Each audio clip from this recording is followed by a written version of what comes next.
Hello guys, एक बार फिर से स्वागत है आपका हमारे YouTube channel English with GK में। आज हम लोग स्टडी करने वाले हैं यूज ऑफ अबाउट टू के बारे में। अबाउट टू का मतलब होता है वाला, वाली, वाले। आपने ऐसे सेंटेंस कई बार आप बोले भी होंगे, सुने भी होंगे, है ना, जिसमें वाला, वाली, वाले का यूज हुआ होगा। जैसे मैं घर जाने ही वाला था कि बारिश होने लगी। बच्चा छत से गिरने ही वाला था कि उसकी मम्मी ने उसे पकड़ लिया। तो चलिए इसके बेसिक रूल जान लेते हैं। अबाउट टू का मतलब होता है शीघ्र होने वाला काम, है ना। और इसका स्ट्रक्चर कुछ इस तरह से हो जाएगा।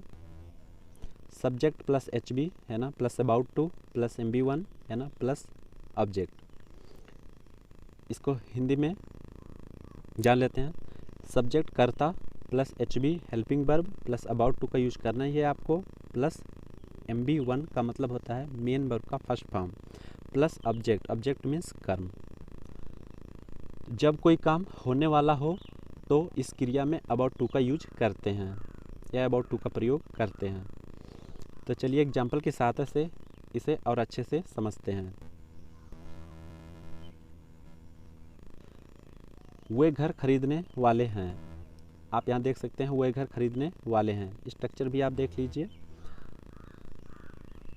वे घर खरीदने वाले हैं, इस फार्मूला स्ट्रक्चर पर अप्लाई कीजिए ये सेंटेंस। वे घर खरीदने वाले हैं तो सब्जेक्ट, है ना, दे हो जाएगा और दे के साथ साथ क्रिया आर हो जाएगी हेल्पिंग वर्ब। अबाउट टू का यूज करना ही है आपको तो कर दीजिए। अबाउट टू हो गया, दे आर अबाउट टू, है ना। अब खरीदने के लिए बई के यूज करेंगे, मेन वर्ब का फर्स्ट फॉर्म बई प्लस ऑब्जेक्ट। ऑब्जेक्ट क्या है? घर, तो उसको लिखेंगे अ हाउस। हमारा यह सेंटेंस कंप्लीट हुआ।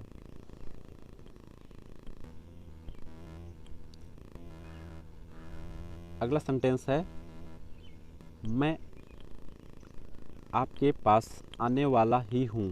मैं आपके पास आने वाला ही हूँ, तो इसका इंग्लिश हो जाएगा I am about to come to you. बढ़ते हैं अगले सेंटेंस की तरफ। थर्ड वाला है मैं नौकरी पाने वाला ही हूँ। I am about to get a job. अगला सेंटेंस ट्रेन छूटने वाली ही है, तो इसका इंग्लिश हो जाएगा the train is about to start. Start मतलब, है ना, शुरू होना, चालू होना या छूटना या चलना। बढ़ते हैं अगले सेंटेंस की तरफ। मैं मरने ही वाला, वह मरने ही वाला है। इसका इंग्लिश में ट्रांसलेशन हो जाएगा he is about to die. अगला सेंटेंस वह आने वाला है, तो इसका इंग्लिश हो जाएगा he is about to come. अगला सेंटेंस बारिश होने वाली है, it is about to rain. मैं विद्यालय जाने वाला हूँ। I am about to go to school. मैं रोने ही वाला था। इंग्लिश में ट्रांसलेशन हो जाएगा I was about to weep. अगला सेंटेंस मैं पढ़ने ही वाला था। I was about to read. अगला सेंटेंस वह नाचने ही वाली थी। She was about to dance. She was about to dance. Structure दूसरा देख लीजिए। Subject plus HB plus about to plus MB1, है ना, प्लस दैट या दैट के स्थान पर आप कामा भी लगा सकते हैं, plus subject plus MB2 plus object.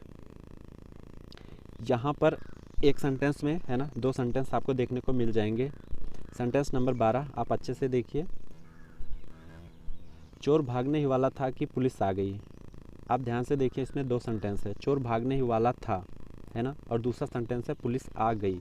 तो जो काम पहले होगा उसे हम पहले लिखेंगे। तो हमारा पहला वाला जो स्ट्रक्चर हो जाएगा वो हो जाएगा subject plus HB plus about to plus MB1 और दैट की से हमारा दूसरा सेंटेंस स्टार्ट होगा। तो दैट के स्थान पर आप कामा भी लगा सकते हैं, दैट भी लिख सकते हैं, कोई प्रॉब्लम नहीं है। तो पुलिस आ गई, ये जो दूसरा हमारा सेंटेंस है, ये इसका ट्रांसलेशन का स्ट्रक्चर हो जाएगा subject plus MB2 plus object, अर्थात सब्जेक्ट कर्ता लिखना है प्लस MB2 का मेन वर्ब का दूसरा रूप लिखना है ना, मुख्य क्रिया का दूसरा रूप प्लस ऑब्जेक्ट कर्म लिखना है। तो हमारा पहला सेंटेंस है चोर भागने ही वाला था कि पुलिस आ गई। इसमें आप देखिए चोर भागने ही वाला था, ये काम पहले हुआ कि चोर भागा, उसके बाद पुलिस आई। चोर भागने ही वाला था कि पुलिस आ गई। तो इसका इंग्लिश में ट्रांसलेशन हो जाएगा thief was about to escape. Escape मतलब होता है बाल बाल बचना, है ना। तो चोर भागने ही वाला था कि पुलिस आ गई, तो thief was about to escape that police came. आप एक बार स्ट्रक्चर देख लीजिए, यहाँ पर स्ट्रक्चर देख लीजिए और ये सेंटेंस देख लीजिए एक बार अच्छे से।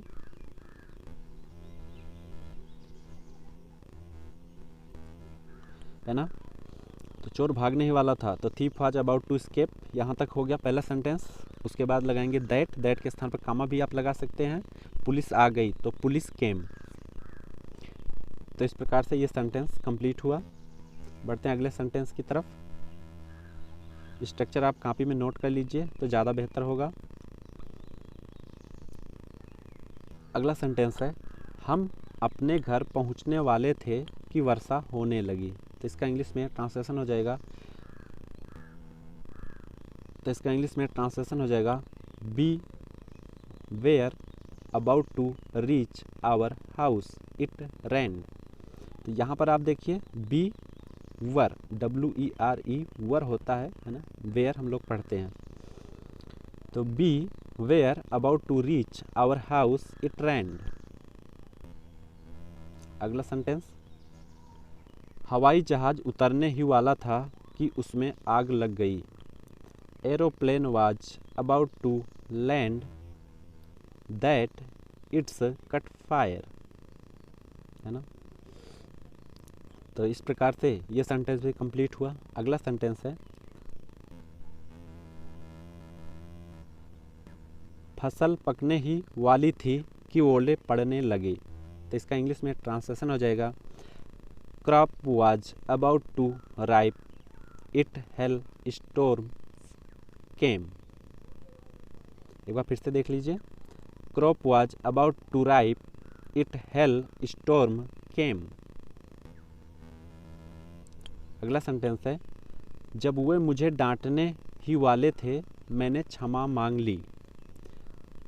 तो इसका इंग्लिश में ट्रांसलेशन हो जाएगा when they were about to schooled I request excuse. अगला सेंटेंस वर्षा होने वाली थी जब मैं घर पहुंचा। इसको ऐसे भी आप लिख सकते हैं, कि जब मैं घर पहुंचा तो वर्षा होने वाली थी, है ना। तो यहाँ पर देखिए ध्यान से वाक्य को, वर्षा होने वाली थी जब मैं घर पहुंचा। It was about to rain when I reached home. एक बार फिर से, it was about to rain when I reached home. अगला सेंटेंस उसकी परीक्षा आरंभ होने वाली थी कि वह बीमार पड़ गई। इसका इंग्लिश में ट्रांसलेशन हो जाएगा her examination was about to begin that she sicked. Sicked means बीमार होना, बीमार पड़ना। अगला सेंटेंस बच्चा छत से गिरने ही वाला था कि उसकी माँ ने उसे पकड़ लिया। Child was about to fall from roof. That के स्थान पे आप कामा का भी यूज कर सकते हैं की के लिए। तो हमने लगाया यहाँ पे कामा, उसकी माँ ने उसे पकड़ लिया। अब यह सेंटेंस बनाना है हिज मदर कट हिम। अगला सेंटेंस आंधी आने ही वाली थी कि हमने घर की खिड़कियां और दरवाजे बंद कर लिए। तो इसका इंग्लिश में ट्रांसलेशन हो जाएगा storm was about to come that we closed the window and doors. हमारा अगला सेंटेंस है, रेलगाड़ी छूटने ही वाली थी कि जब मैं स्टेशन पहुंचा। रेलगाड़ी छूटने ही वाली थी कि जब मैं स्टेशन पहुंचा। तो इसका इंग्लिश में ट्रांसलेशन हो जाएगा, train was about to see off when I reached the station. तो इस प्रकार से ये सेंटेंस कंप्लीट हुआ और इस प्रकार से ये हमारा सेंटेंस का पूरा सीरीज कंप्लीट हुआ। आई होप ये वीडियो आपको पसंद आया होगा। चैनल को सब्सक्राइब करें, लाइक करें और बेल आइकन ज़रूर हिट करें ताकि हमारे आने वाली हर वीडियो की नोटिफिकेशन आपको सबसे पहले प्राप्त हो। मिलते हैं अगली वीडियो में, तब तक के लिए जय हिंद, जय भारत।